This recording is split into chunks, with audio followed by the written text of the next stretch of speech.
પાટણ શહેર કોંગ્રેસ પ્રમુખે પાટણ નગરપાલિકાના અધિકારીઓ પર ભ્રષ્ટાચારના ગંભીર આક્ષેપો કર્યા છે।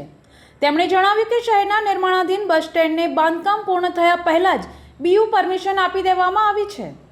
કોંગ્રેસ પ્રમુખની રજૂઆત મુજબ નવા બસ સ્ટેન્ડનું પ્રથમ માળનું કામ ચાલુ હતું ત્યારે જ 22 સપ્ટેમ્બર 2025ના રોજ બીયુ પરમિશન આપવામાં આવી હતી।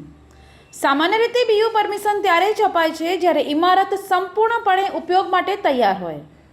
આ કૃત્ય ગુજરાત ડેવલપમેન્ટ કંટ્રોલ રેગ્યુલેશનના નિયમોનું ઉલ્લંઘન ગણાય છે। નિર્માણાધીન બસ સ્ટેન્ડને બીયુ પરમિશન આપ્યા બાદ પણ બાંધકામ ચાલુ રાખવા સામે ગંભીર સવાલો ઊભા થયા છે। કોંગ્રેસ પ્રમુખે ભારપૂર્વક જણાવ્યું કે કોઈપણ બિલ્ડિંગને બીયુ પરમિશન આપતા પહેલા સ્થળ તપાસ કરવાની જોગવાઈ હોય છે, પરંતુ આ કિસ્સામાં સ્થળ તપાસ થઈ હોય તેવું જણાતું નથી। તેમણે સમગ્ર મામલે યોગ્ય તપાસ કરી જવાબદાર અધિકારીઓ અને કર્મચારીઓ સામે કાયદેસરની કાર્યવાહી કરવાની માંગ કરી છે। દુકાનોનું કામકાજ ચાલુ હતું, કન્સ્ટ્રક્શન કામ ચાલુ હતું, આ બાજુનું પહેલા માળથી કામ ચાલુ હતું। અમે ગૂગલ મેપથી તારીખ 10/9/2025ના ફોટો અને વિડીયો લીધેલા છે। એ પછી આવતીકાલે પણ પાછળના ભાગે ત્રીજા અને ચોથા માળની દુકાનો બનવાની હજુ બાકી છે।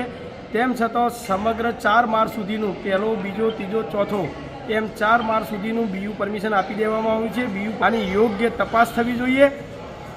જે અધિકારીઓએ બીયુ પરમિશન આપ્યું છે તેની વિરુદ્ધમાં કાયદાકીય કાર્યવાહી કરવી જોઈએ, જેથી કરીને ભવિષ્યમાં આવા કોઈ કામ ચાલુ હોય, આજે કામ ચાલુ છે અને માનો કે કોઈ એક્સિડન્ટ થશે તો એની જવાબદારી કોની?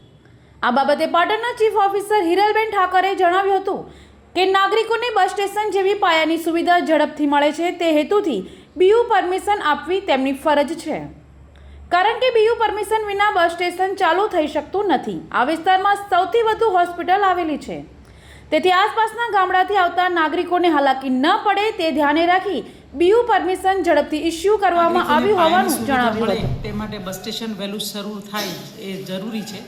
વધુમાં આ જ રોડ પર ખૂબ હોસ્પિટલો આવેલ છે, એટલે પણ જો બીયુ પરમિશન ન આપવામાં આવે તો નાગરિકોને ખૂબ હાલાકી પડે અને હોસ્પિટલના દર્દીઓને પણ તકલીફ પડે। આથી એક જાહેર હિતમાં સારા હેતુથી આ બીયુ પરમિશન આપવામાં આવી છે।